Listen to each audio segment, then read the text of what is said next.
Boys don't become men simply by getting older. They must be shown the way. They must be initiated into manhood by other men. They need brothers. The world may be collapsing, but God is raising up good men to raise good men. It's one of the great God movements of our time, and you can be part of it. On the Dragon Slayers podcast, we interview ordinary men with extraordinary tales of conquering their fears and becoming fearless, loving men of God. Through their stories, you will hear rich wisdom, practical advice, and the value of brotherhood so you can stand out as a man among men. Warning, we will not mince words. We believe soft men and soft advice slay no dragons. So prepare yourself like a man. This is the Dragon Slayers podcast. Charles Kown, thank you so much for joining us on this show. This is a treat to have you here. Charles and I met, I don't know, a decade ago back on something called Culture and Conversations. We were, it was a online gathering of me just trying to figure out how to get stuff in the hands of people, and I attracted a bunch of quality folks, and Charles is at the top of that list, and he's one of the few that I still am in a relationship with. So, Charles, thanks for joining us, man. Yeah, Danny, thanks for having me. Glad to be here. For sure. I remember early on in our relationship, you and Robin and Ben and Brittany were on calls, and you were inspiring them to take the loving on purpose stuff and turn it into a 21-day challenge. And it just kind of morphed from there. You remember that, Ben? Well, they were actually doing it before us, and There they were you go. telling us great stories of how it was working. We're like, well, can we try? Yeah. And we took what they were doing and used their inspiration and their success they were having and their ideas, and it was amazing. So I feel like I should be giving him some props and some credit on this podcast out loud for the world to see. Yeah, It started right here with this guy. Yeah. Yeah. Send the check. Oh, is it check? Oh.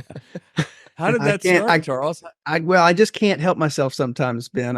I'm a business guy, and anytime I see something that is a good product or something that helps people, I just think about how can we systematize this and make it, I scale it and expand it. So yeah, so that's, I started doing it myself. In fact, I think it originally started, let's see. I think I read Keep Your Love On, Loving Our Kids on Purpose. And I think it was a combination maybe of those two books. And the light bulb went off that not only, did this change my life and my marriage and my parenting. I mean, it rocked my world. I thought everybody in the world needs to know about this. So I just started telling people about it. I had a little background in public speaking. And so I think I just started doing, free groups at church or, at my house. I would even start doing stuff and turned it into a little workshop. And yeah, it just kind of grew from there. And then I thought, well, wait, why am I doing this? Y'all need to be doing this. So, And we had hundreds of couples from all over the world that got impacted by Charles and Robin just having a dream. Yep. Yeah, I love it. Very cool. So encouraging. One of the wildest experiences I've ever had was I invited Charles to come and speak at a Kylo conference in some town in Texas. I don't remember where we were. And Charles gets up there, and I don't know if it was powerful and powerless or what exactly one he was doing, but he got up there, and I was having an out of body experience. Charles is up there using my slides, telling my stories. He's got my jokes with my timing. Brittany kept looking over at me like, Dad. She just kept looking over to see if it was actually me sitting in the chair. It was wild how you pretty much memorized Loving on Purpose Life Academy. yeah, it was, you find something that works, and you start there. So It was wild. Genius. It was very flattering. They say, the highest form of flattery is imitation, and you nailed it. It was pretty fun. And we have Well, since that's- been running. Keep going. I was just going to say it's really where, I mean, it's how anybody learns, you just, you imitate. And, but then what eventually ended up happening is, I started doing just explaining it the way you explain it. And the more I did that, the more I just found different niches of applications for it, so we started going kind of back to that 21 day, thing that you guys started, then, but I initially did that just as a, retreat, not a retreat, like a conference kind of style where I would deliver the information over a couple of days. And so I realized that it started helping marriages. And then I started doing it for businesses. I just had some friends of mine in business and said, hey, you guys need this in companies. In fact, what would happen is every time I do a marriage event, a business person will come up to me and say, Charles, this is so good, but we've got all this function in our company as well. Do you have anything for that? I said, well, this same stuff works for businesses. So I just changed some of the examples and some of the stories and things like that. And, did some workshops for some businesses, and it worked there too. So, I mean, the content is just incredible and works really anywhere you got people. But yeah, I definitely started just mimicking you because it worked so well.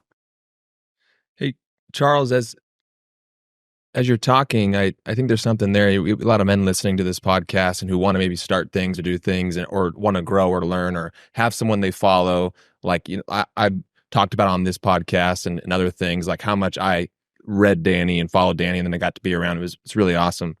This process though, and you're a system guy. Like me and you, when we have conversations, you help me too. We got on the phone, we're talking systems. We both love systems. We like building things and scaling things. And there does feel like a system there, or at least a playbook.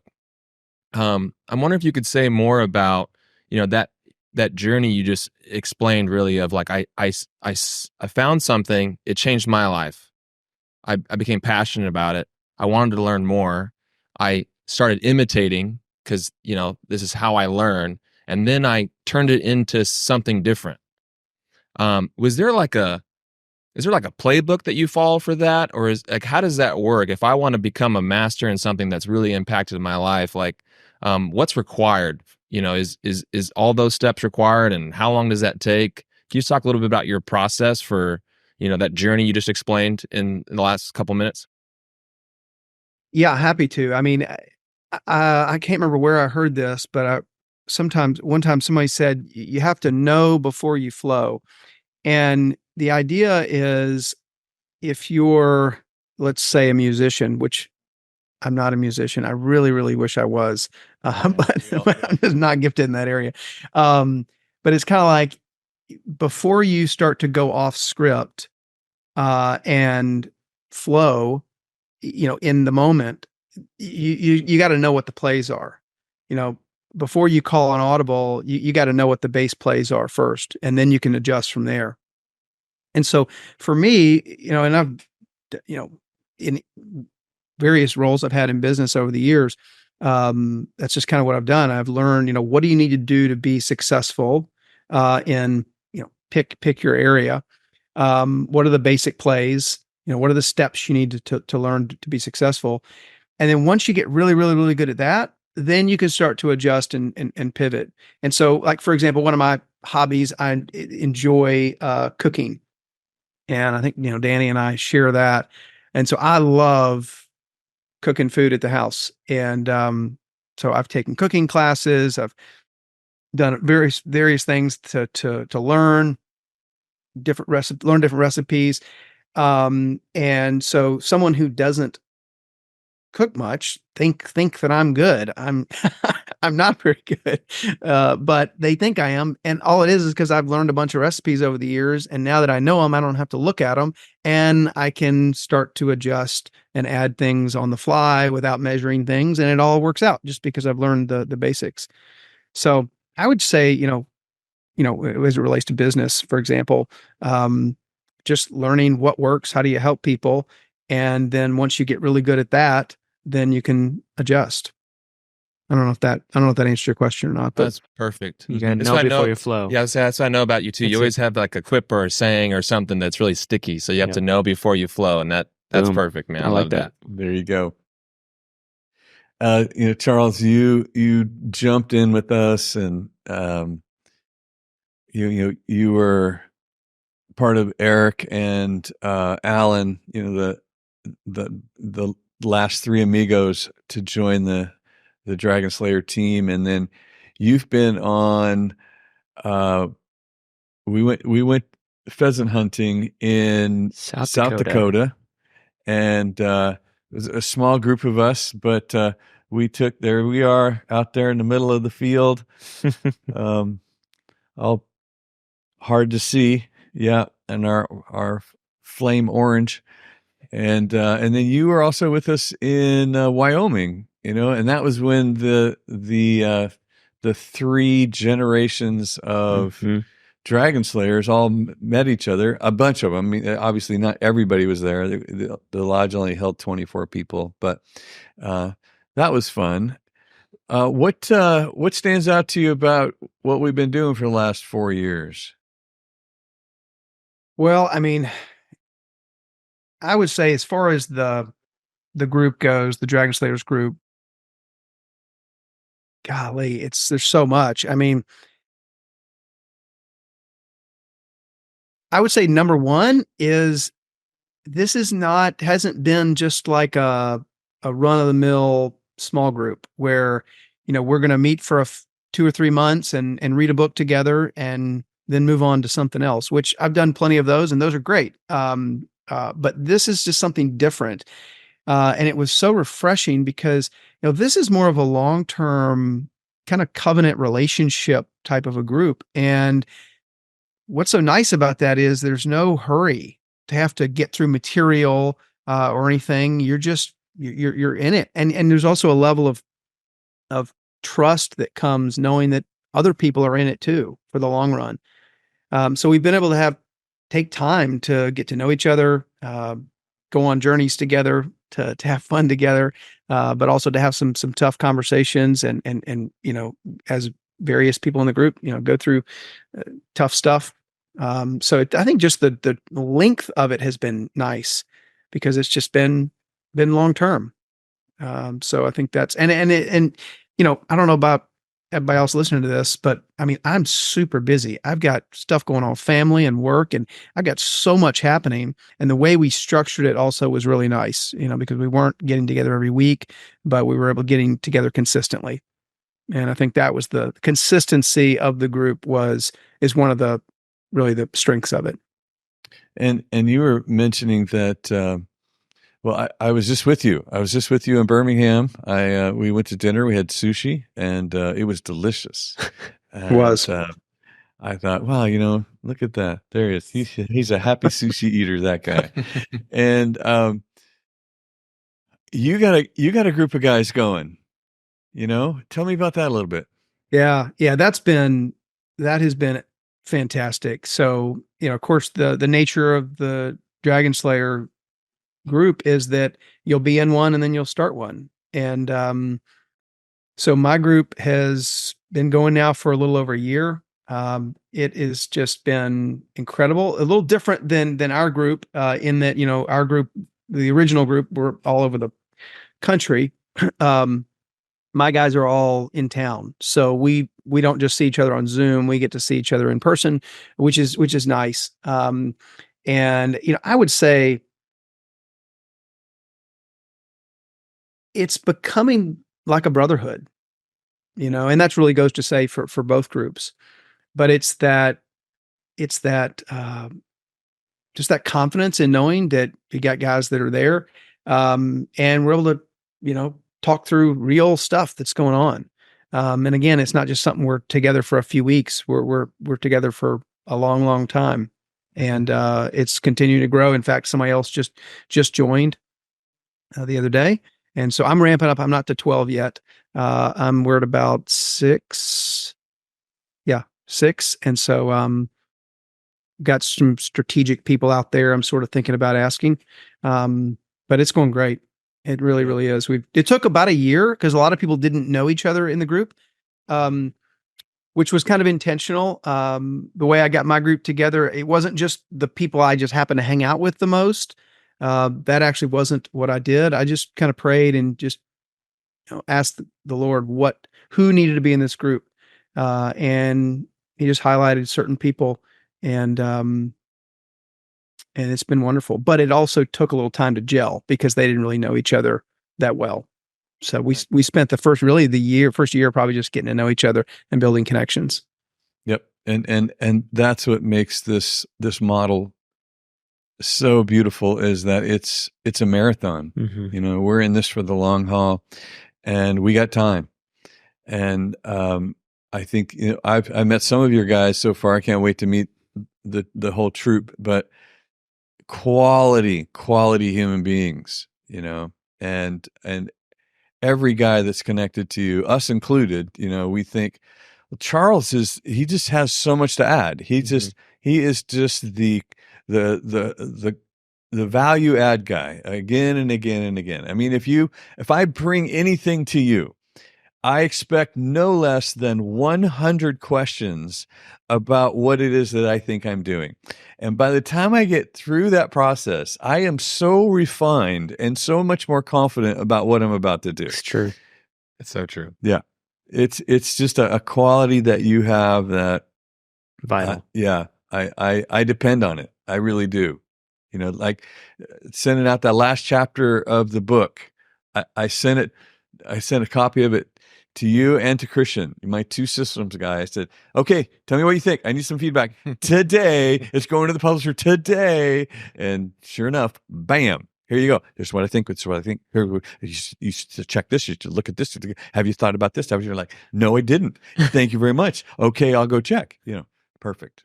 It's awesome. Totally. Yeah. I can't turn that off. Sometimes my wife wishes I could, but that's a conversation to have. That's right. Well, you learn to value it so much. Going back to like it's almost like you don't want to do anything without running it through a filter like that. Because there might be people listening who have maybe a similar gift mix. The questions of, hey, have you thought through this? And there's a potential scenario where you could run off the cliff, and I don't know if you're aware of that. Like, have you thought about that? It's like Daniel's like, no, I totally haven't thought about it. And I know in my own life, like I used to work with people. I had someone I worked with who was like that, asking me these questions, and I used to call her the dream killer. I was like, but she was my direct report, so it's like I need her approval, but I don't really want to go tell her because I kind of just want to do this thing because I know it's going to work. And she always is poking holes. She's always doing this thing, and then finally one day, she could sense my attitude about it, and then she said, "Chris, do you understand why I'm asking all these questions?" I said, to kill my dreams. We're friends at this point, And she goes, no, I think what you're doing, I think this idea is amazing. I want to see this work too. I'm just helping you consider these things that I think you're not thinking about and that could cause it to fail. And I want this to happen. This is why I'm asking you the question. So it's like, oh, okay. And then I got to a point in my career where it's like, I don't want to ship anything without her putting eyes to it. Yeah. And then, I meet someone like Charles, and who in some ways is really fun to talk to because it's like both. Here's the critical and an analytical thought thing. And then your dreamer also too. Your dreamer is so big. You know what you could do with this. Yeah, we could do this, and it could be 10x that way. And you're like, whoa, I haven't thought about that either. Yeah. So it's a fun, almost juxtaposition that most people don't carry at the same time. The very analytical, critical, you need to consider this, and also this, I can dream really big with you and get way out there, and what if this could go right? And like I said, Dan, you know what you could do. Yeah. So I just super appreciate that about you, Charles. And I did have a question though from a follow-up with your the starting of your group, which is really cool. And it's actually a little bit for both of you, or every three guys here, because I know that you all started groups. I'm in a group. I haven't started one yet. Yeah, I got time. Yeah. But not in a hurry. Not in a hurry. I'm curious to know how the covenant conversations go with men. Like when you say like, hey, I'm gonna start this group. You're gonna be in it. I'd like you to be in it. But it's not like what you've experienced before. Because Charles, what you said, I've experienced so many times. Like, let's start a men's group. And everyone kind of has an intention of being really connected for a long time. And it fizzles out almost every time. And it's so much so when you ask or invite someone into it, they're like, yeah, sure. Like, this is we're gonna be lifers here. And they're like, okay, yeah. No, you're not. but okay. Mm-hmm. So how, like, I'm curious to know how these covenant when you tell a guy, I want to be in a covenant relationship with you, like for life, for a long time, we're not in a hurry. Like, what's the response been when you talk to people about that? Well, I guess let me explain it. For me, at least, I'll explain it how I experienced it when Danny asked me. Mm-hmm. And my response was, okay, we'll see. Okay, a little too honest for this podcast, Charles. Like inside, I'm like, okay, this sounds good. Yeah, that sounds like a great idea. Yeah, long group. Okay, we'll see. We'll see. We'll see. And Danny just kept showing up. He just kept showing up. He kept sending out the invites, and I'm thinking, wow, we're kind of a long way into this. We're well past the typical, small group semester or whatever. It's like he keeps sending invites. He's wanting us to keep getting together. I guess he was serious about this, and he keeps texting us, keeps engaging us. It's like, oh, I guess I was so conditioned for this to kind of start off with great intentions and sort of fizzle out, just because that's what so many things in life, tend to do. But the level of commitment that I saw really from Danny and in fact, everybody else in the group inspired me to say, okay, this actually can happen. And look how powerful it is when it happens. And so that's kind of what, when I talk to my guys, when I'm asking them to join, it's almost like I'm not even wanting them to believe me. I just have to know that they've got to experience it, and I'll have to prove it to them. You got to earn it. Watch me. Yeah, you got to earn it. It's true. It is. It's so disappointing that it's so true. Yeah. Mm-hmm. That it's kind of built into, I don't know if it's Christian culture, but it's definitely built into Christian culture, which is, let's try this big giant thing. This is going to be so awesome. It didn't really work out, but don't worry, I'll build that up again, and I'll be back. And that's why I want you guys to just take your time and know that this really is a commitment that you're making. And the first commitment is to show up to this group, to be part of this one, and to bring your strength and to build relationships. And then I think, like Charles, that's a great way, is that it gave you hope, or it inspired you to then go give it away, which is exactly what benefit. we do. Yeah, exactly. We had my wife and I invited. So I have 12 guys. Half the group is spread throughout the United States. The other half is local with us here. So we decided to invite all the local guys with their wives over just recently, and it was a great conversation. It was the first time getting the wives together, which is a whole other conversation of the wives that actually buying into this thing as well, and even describing the change in their husbands. So that's a whole episode right there, probably someday. Yeah, that's awesome. But we had this moment, and Eric's actually in the room. Eric Bagley's in my group, and he, as we're talking, he kind of paused for a moment and said, guys, just imagine in 30 years sitting around a table just like this with our wives having the same conversation. Yeah. And all the guys took a deep breath and went, wow. We'll be in our 60s. First of all, Eric's older than me, but there's just this thing of, in 30 years, one of the guys stopped and looked at us and said, I didn't even think of that. And this thing, like these gears are changing inside of him, but we've been going for 2 years now. And so they're past the point that Charles is describing, like, we'll see. They're now convinced. Yeah.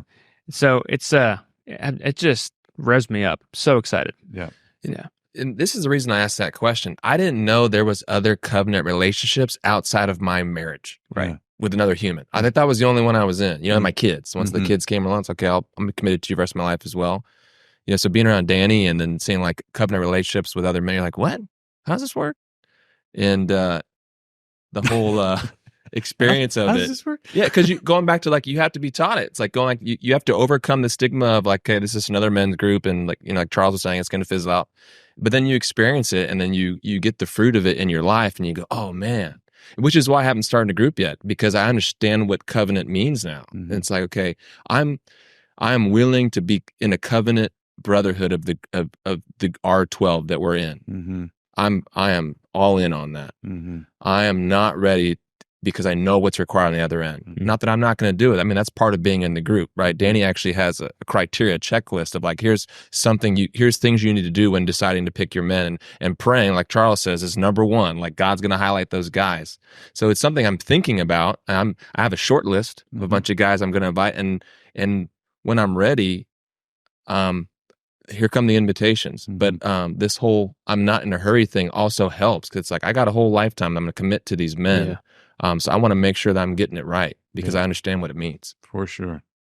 Well, I think this also, this is not a new problem. I mean, yes, it is I think it's a big problem today, in that we are so busy. We've got so many things going on, so many things vying for our time and our attention. And if we're not intentional on setting our schedule and our priorities, somebody else will do it for us. Right. So that is a major, I think, really hurdle for a group like this initially, but then once you start it, you realize how needed it is and how refreshing it is to have that just consistency in your life of that band of brothers who are just, we're here, we're not going anywhere.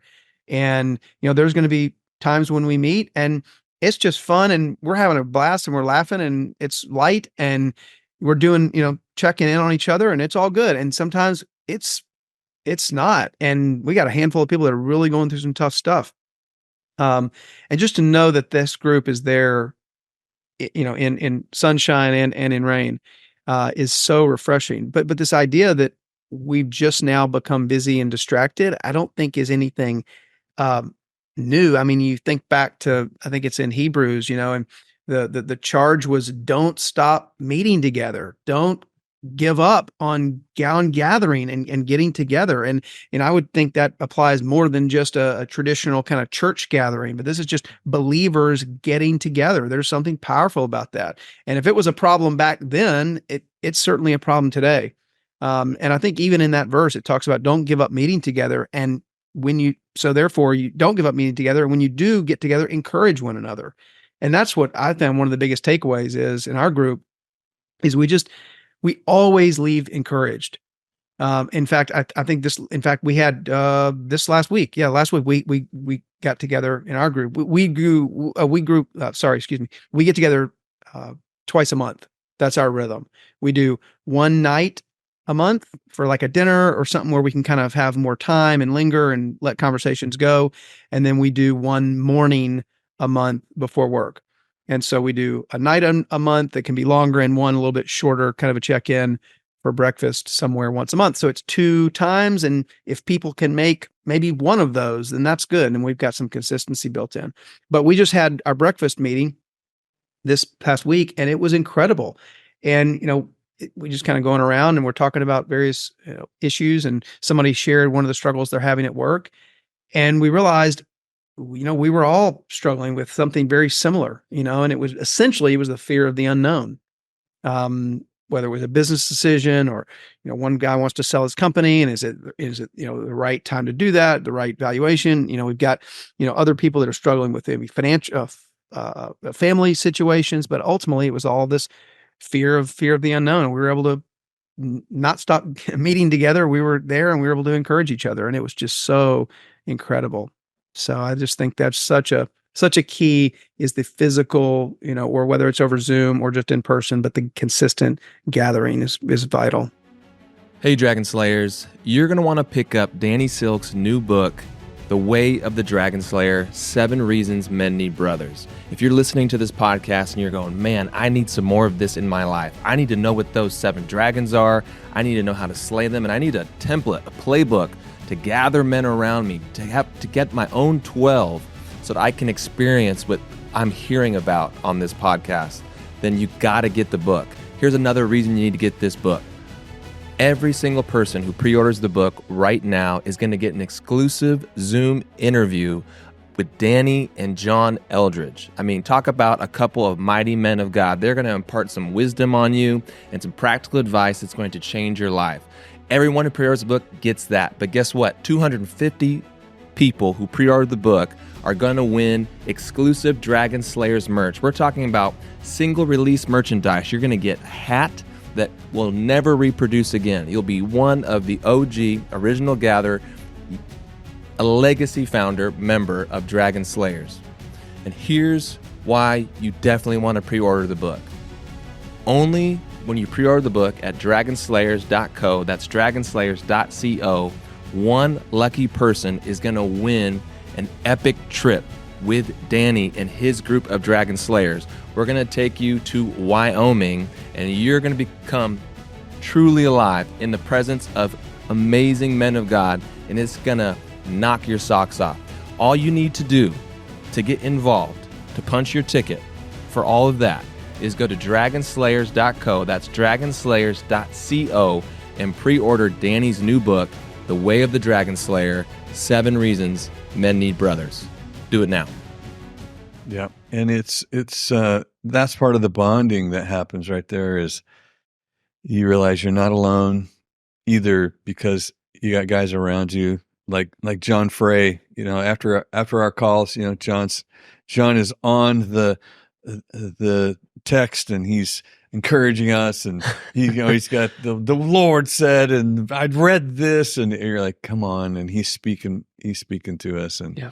and Ron, you get Ron going, and he's like dog on a bone there. That guy, I think he sends out 300 texts a day, or something like that. Verse, yeah. Just a verse that he's reading, and so many faithful guys. Hey, Charles, tell us a little bit about your family. Yeah. So, married to my wife, Robin. Yep. And, we're still doing it. Still married. That's right. Married to your wife. That's good. That's Yes. So we've been married, a little over 25 years now, and, just great marriage. Of course, Keep Your Love On has helped that quite a bit, over the years. But no, we've got 3 kids, all teenagers right now. So for those that have teenagers, you feel them. there's it's a lot of stuff going on, a lot of people going a lot of different directions.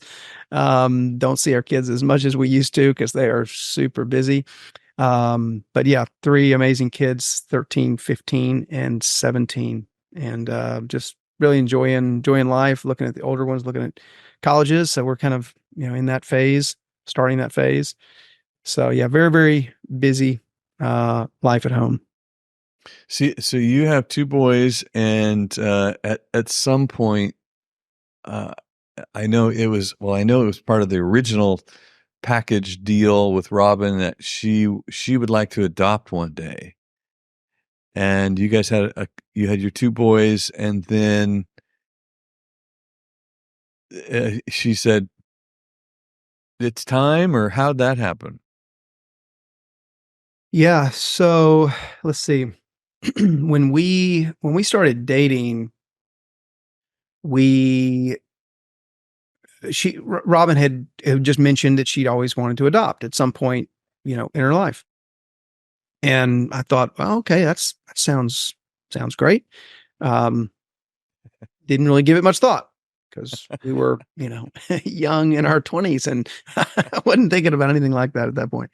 So I just thought, okay, that sounds good. So we'll move on. We got married and kind of never really came up. We had our 2 boys biologically, and really right after our second son was born, Robin kind of brought it back up, and it had been a while, and said, "Hey, remember we talked about adoption?" I said, "Yeah, I think so." Yeah, I remember that. And she said, "Yeah, well, let's." I kind of remember, yeah. Something. And so she said, "Yeah, let's start talking about that again." I said, "Oh, okay, all right." And that just kind of led us to kind of begin that process. So that was back in probably 2010. We might have done that. I think I got my date right. Yeah. Yeah. So you guys start thinking about adoption, and then you end up deciding to adopt internationally, not just America. You thought, let's go to China. Yes. Yeah. Yeah. So when we started to explore the whole adoption thing, the world is open. I mean, not every country's open, but you can go a lot of different directions with this. And so we thought about all sorts of options and just really, I mostly prayed about it, as to Lord, where are you drawing us to? And I remember for me, I was, as we've already talked about, I can be analytical and think through things a lot. And You can only imagine how many questions. yes, I was very, I put a lot of effort into this one, and was thinking about all sorts of scenarios and what would we need to do to prepare to be sure we do it right, and what do we need to avoid. I mean, I was giving this full court press on my analysis, and so I was thinking about it, and I was like, well, I gotta talk to some other people. So a friend of mine had actually adopted from China as well. And I went to lunch with him one day, and we were talking about it, and I was explaining to him, all of my thought processes and my analysis and what if scenarios and all this. And he finally stopped me, and because I was trying to figure out if basically, if I should do this or not. Like, should we do this? Are we sure we're supposed to do this? Like, this is very expensive. There's all sorts of things that could, implications. And anyway, and so I'm explaining all this to him. And he kind of stops me and he says, Charles, I think you might be asking the wrong question. Instead of asking why you should do this, what if you asked why you shouldn't do it? And when he did that, it just flipped my whole world upside down, because I realized I was just kind of looking at this all wrong. What I was trying to do was analyze the situation so I could come up with a scenario where it would basically de-risk it and I wouldn't have to step out. And I could just remain in a comfort zone and somehow still do it. And I realized I was asking the wrong questions, because the truth is there was no way I could answer that successfully. This was going to require faith, and it was going to be scary because there was this big unknown I'm stepping into. And so, and in particular, we kind of, prior to that meeting with him, we were, looking at how to do this, what country to adopt from. And then we also said, well, what if we adopted a special needs child, someone who had a physical disability. And so we decided to do that as well. So that added another layer of complexity onto this. And so, which also upped the fear factor, early on. But when he asked me that question, I realized, what's that? More unknowns. Yes. More unknowns equal more to think about. More questions. And so that's when that's when everything shifted, when he said, hey, what if you need to convince yourself why you shouldn't do this instead of why you should? And then I started thinking about it in those terms. And really all I could come up with of why we shouldn't do it was because I was scared. And there were unknowns. I couldn't come up with some biblical reason why we shouldn't do it. I couldn't come up with any other reason. Fortunately, we even had the finances to do it, because it is an expensive endeavor, but that still doesn't stop a lot of people. And there's plenty of, GoFundMe and different ways to raise money. So at the end of the day, once I changed my thinking and realized I'm going to be stepping out of the boat, there's going to be waves. And talking to my friend, in fact, he didn't reassure me of anything, all other than he said, yeah, it is really hard. We faced a lot of challenges ourselves. So I didn't get more reassured that everything was going to be okay, but I just realized that I'm not alone because God's with me as I step out. Yeah. And And so you adopt a special needs Chinese baby, and then right away, I mean, you are engaged in all kinds of medical treatments. yeah, yep. So when you adopt, at least when we did, we had a file, we had information on her. It was, as good as it can be. Certainly was not up to my standards of information. I would have liked a phone book full of, I guess I just dated myself, a phone book. So anyway, yeah, it used to be a big, paper thing that you'd look up phone numbers in. Anyway, He's at least 40. that's right. In the 1900s. Yes. But no, I wanted more information, but there was limited information. So we basically, we knew about what she had, was a physical issue, not a cognitive or anything. And so we got home and then we started going to doctors to figure out, okay, what really is this condition and what's going on? It was a situation particular with her leg. And, and so we went to specialists and finally figured out that there was a guy in Baltimore, Maryland, who's the guy who does it. And so we have since figured out what to do. Initially, we thought we probably would have to amputate her leg. We then realized that no, there was this. She had a very, very rare condition, and so we realized that there was actually another process that they were able to do to lengthen it and essentially salvage it and eventually get to the point where she could walk normally. And that was when she was just under 2, because it takes a long time to go through the adoption process and actually be paired up with your child and fly over there and bring him home. So by the time we got home, she was just under 2. And then we started the surgery process. She had hip reconstruction, full body cast. It was a whole thing. At this point, she's 13, has had, let's see, 15 surgeries, I believe. No, I think 17 surgeries. Yeah, 17 surgeries in 13 years of life. And so it's been a lot. But she's in a good spot now. Yeah. Wow. And she's just part of your family. Yeah. Yeah. Just We a don't- vital piece of your family. Beautiful. Dude, you're the man. Dude. You're the man. Yeah. Well, there's a couple of things in there that you see.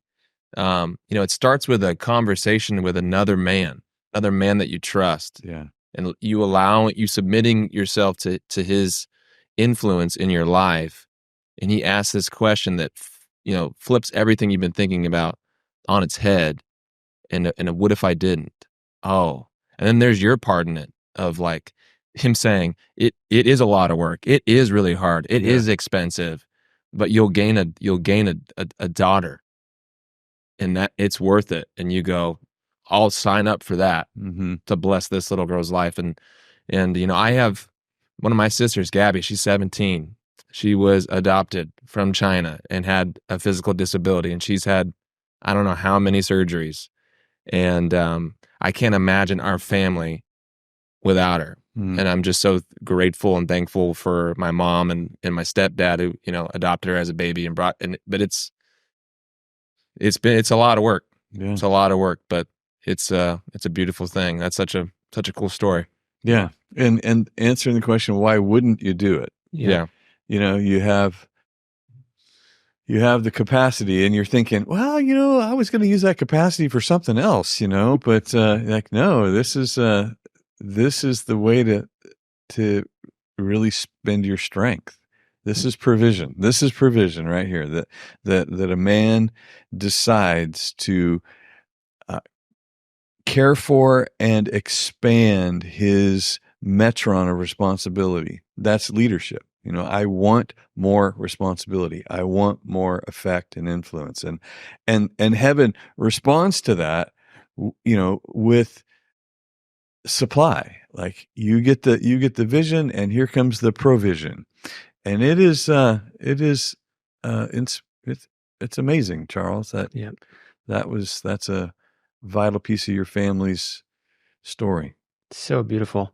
I think the part I can't remember how you said it exactly, so I may have you repeat whatever you can repeat.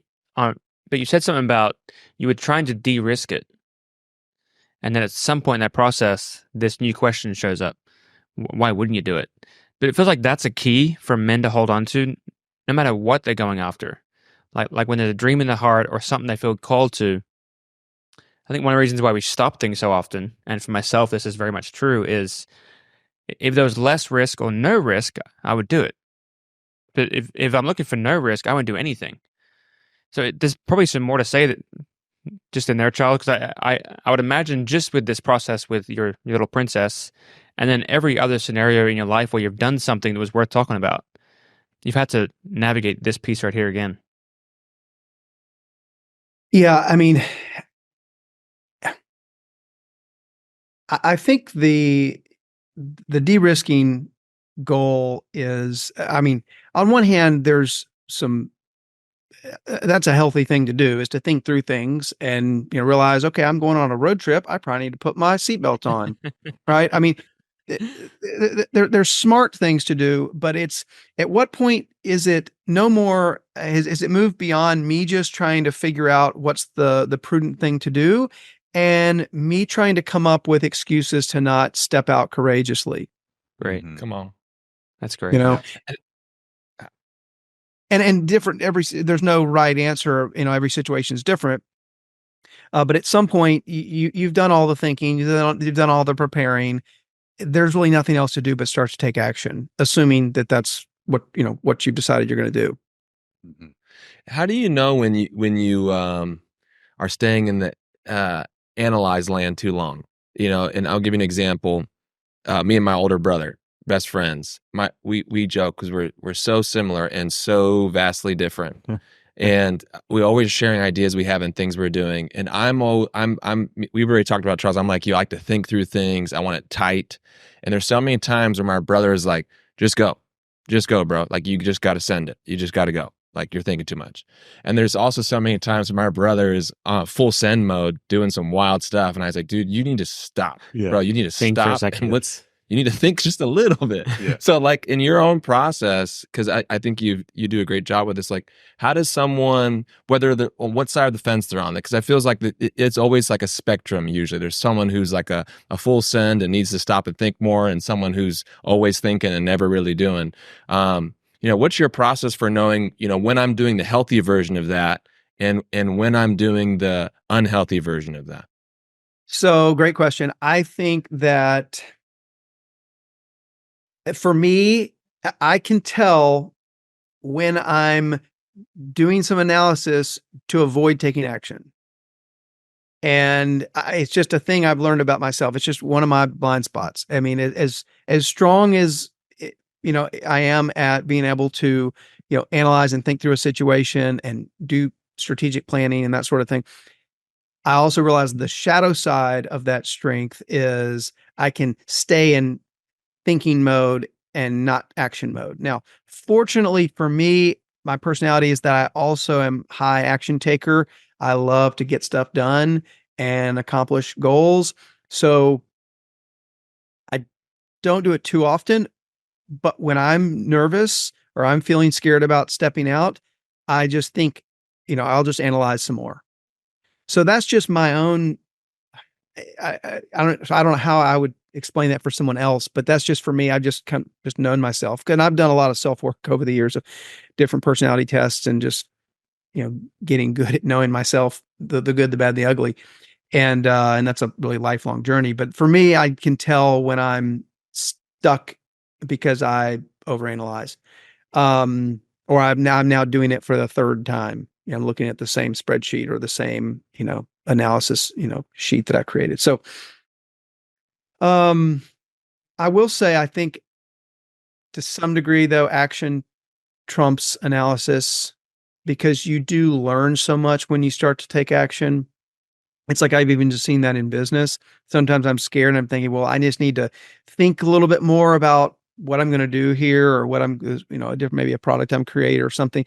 And if you just get out there and start to take steps, you learn so much. Plus, I think in my own journey, what I found is, God, it's like you give God something to work with when you start to take action. It's like if you're God can't, steer a parked car. It's like once you start to move forward, then you're kind of moving in step with God, and He can start to direct your steps. Yeah. It's like what's the verse? A man plans his way, but the Lord directs his steps. I'm sure I just totally botched that, but that's the gist of the verse. And it's like the point is you've got to be moving for Him to direct your steps. Yeah. Yeah. So good. For sure. For sure. I think the thing that probably most men hear and or struggle with is that when we get scared, we get controlling. Mm. And when we get controlling, we are really unreasonable. We're unreasonable and we can get aggressive about it, or just absolutely obstinate.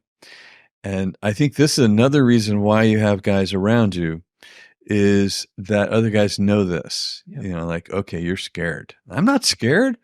I'm being wise. No, see, that's where wisdom, you took wisdom right into terror and you are now freaked out.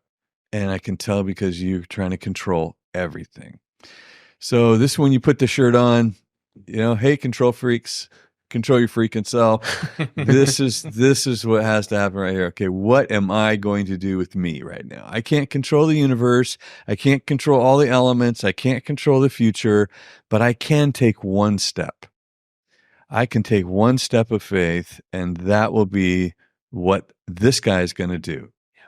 If this is the Lord, then I need to take one step of faith. So awesome. Good. I do want to point out real quick, this is actually unimportant, but the strategist that Charles is, that we all appreciate him so much. When we got to go to South Dakota, we found out that Charles is probably one of the best pool players we know, which is kind of awesome and wonderful when you're on his team. Yeah. If you're not on his team, it's no fun. Yeah. But this guy's just bringing so much strength everywhere he goes, including pool. Yeah. So if you ever get around Charles, get on his team. That's the main point of that story right there. Just be on his team. So if you can see this picture we have up, like his eyes, man, he's dialed. That is laser focus right there. And it went in. Yeah, I forget what we called you. What were we calling you there? I don't remember. I'm not going to say it in the air. We said we don't mince words here. We can say it. Yeah, it was like the assassin or something. It was. It was like this. Okay. Yeah, it was nothing. It was for sure. Awesome. Hey, I've asked this question to other guys. I'm going to ask you, when you think about your marriage, when you think about your lovely wife, Robin, what would you say is your most significant intentional contribution to her?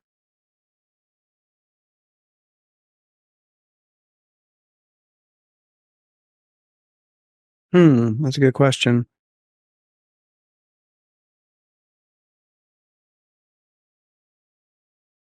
So many things it could be. I think it very well might be me letting her be her and not try to become me. We are different personality types. I am a driver, organized, like laser focused, competitive, want to win, crush the day. I wake up, I'm like making a to-do list on a Saturday. That's just how I am. Okay. She is so opposite and so amazing. And she loves people. She's so go with the flow. She's so relaxed. I'm like, I would be dead, I think, if I was as relaxed as she is. Like, it's just, she's just awesome. Like, we're paired up so well. And And so, and I'm saying this because I don't think I learned this. I learned it the hard way. I think early on, it was when we first got married, it was my way is the right way. So you just need to do it my way, the way we do the house, the way we do everything, and the longer we've been married, I think giving her space to be her and celebrating who God made her to be, and not putting some sort of pressure on her to become like me or do it like me. So acceptance. Yeah. It's really good. That's a beautiful gift. Way to go, man. Yep. Charles, thank you so much, man, for taking time to be with us, and just thank you for your friendship, your commitment to what we're doing, and all the strength and structure that you add to my life. Thank you, friend. You got it. Thank you, brother. Thanks, Charles. You're the man, Charles. Thanks, buddy. See you guys.